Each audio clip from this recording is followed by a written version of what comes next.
What's up, everyone? It's the MMA Forecast, and today we'll be going over a recap of Dolidze versus Hernandez.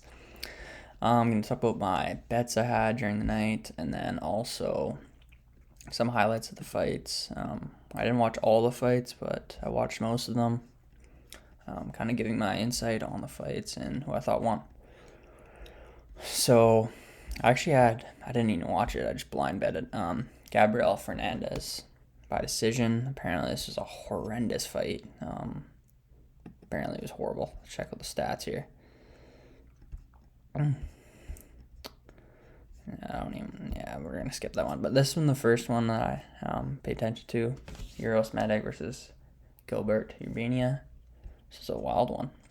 First round, Urbania catches Medic, knocks him down, and then Medic just comes out and just KOs him right after. So that was pretty impressive. Both don't have the greatest chins, to be honest, because Urbina was pretty much out. It seemed like he wasn't out cold, but he was getting close. So, yeah, good win for Medic. I skipped that one. Elijah Smith versus Tashomi Kazama. I think that's how you pronounce it. I don't know. This one was an absolute beatdown. Significant traits 37-0, so that's pretty good. The slam KO. Shishima was looking for like submissions off his back, and then there's Elijah Smith just like grabbed him, picked him up, and just slammed him on the back of his head. Pretty sketchy. And then just the unnecessary shots, the couple while he's down. Those got to take at least a couple years off your life. That one, those would look deadly. That's on the back of the head is legal. Had some sketchy things with fighters, but that was a sketchy ass KO. Elijah Smith looks good though. Very powerful, strong ground and pound, and got out of he looked very comfortable on the ground. He wasn't like scared when he had a leg locked up or anything or any submissions. He was very, very calm in there and just went to work, slammed him, KO'd him. Good win. He got the bonus too. I think he was asking for the bonus in the post fight, so he got it. It's good for him. I think he's a young kid too, so that's good to see. Julius Walker versus Rafael Cerqueira. I'm probably butchering all these names. And having decisions by Julius Walker. Knocked him down, had him hurt. Cerqueira had some bounce back though, I thought. A little bit of fight back. But couldn't get the job done. Good for Julius Walker. Big win.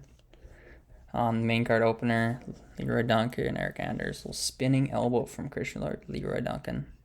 KO'd him.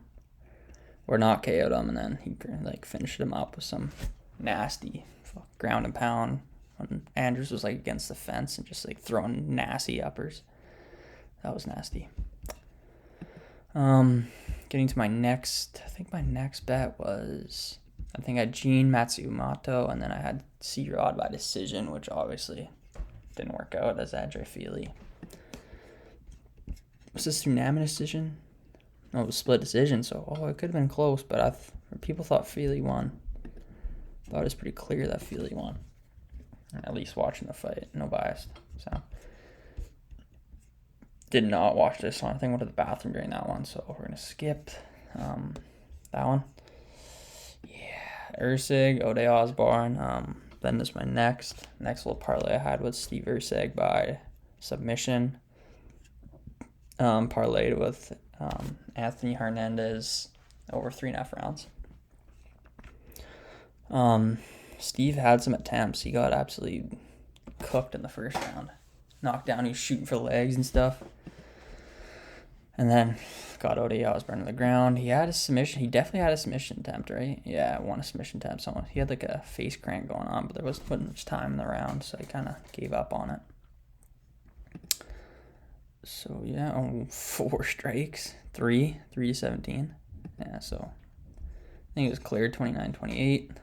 Disappointing. I thought Steve would get a sub, but And then Hernandez versus Roman Dolidze. Gonna spend a little more time on this. I actually just rest my balance. I just had Hernandez in over 3.5 rounds. Hernandez has some crazy cardio, even though he loves the ganja, which is pretty impressive to see. Good for Sean O'Malley. Total strikes 120. Let's go to significant. 19-10. 44-20. He was just beating him up, especially in the third and fourth. It was just like, what is going on? I also want to touch on M.A. Guru brought it up on his streams about Eric Nitzik, I think so you pronounce it right. How they do lots of sparring. I know Sean Strickland is known for sparring and how much he spars. So, I don't know, I just feel like since they're so used to, especially Dolidze, which I believe spars with Strickland a lot, that they spar so much where it's just like, when you get into the actual real fight, it's like, you feel no different. You're not up to like kill the guy. Like, you just get locked into that. Like, when you do something for so long, like sparring, and then you do it, but you're actually like in the fight, it's probably hard to turn that like aggression on. And his fighters have been going out pretty sad lately, so I don't know. Maybe they got to change something up in the gym, or I don't know. Nick seems like a good coach, but his fighters have been going out absolutely sick lately. And this was a beatdown. I think Hernandez was like -300, -250, somewhere in that range. And then the round 4, he just like hurt him, was kneeing the shit out of his head, and then just grabbed him and just subbed him and threw him to the ground. It was a bad look for Dolidze. I said middleweight, he probably needs to go back to 205. Hernandez is looking pretty sick though. I'm just gonna check out the rankings and see where he's gonna go. So he's 10 right now. He beat Dolidze, so he's for sure. Could he pass Rob? He's for sure going to 9, obviously. And then Cannonier fights this weekend. So if Cannonier loses, who's Cannonier fighting again? He's fighting MVP. That was such a weird fight. I'd put him at 8 if I was the UFC. I think that's a good spot for him. You got to keep Rob ahead. Rob just lost a split decision to Ritter, which I thought he might have won too. But it was a super close fight. I don't think Rob loses much stock in that. But I would see Hernandez. He's probably going to go to 9, but personally I put him at 8. So yeah. And then so that's it for this card. I'm also going to talk about UFC 319.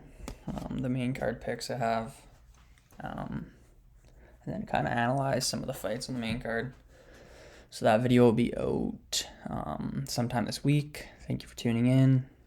Please leave a like, comment, subscribe, and comment what you thought on the fight night. Thank you.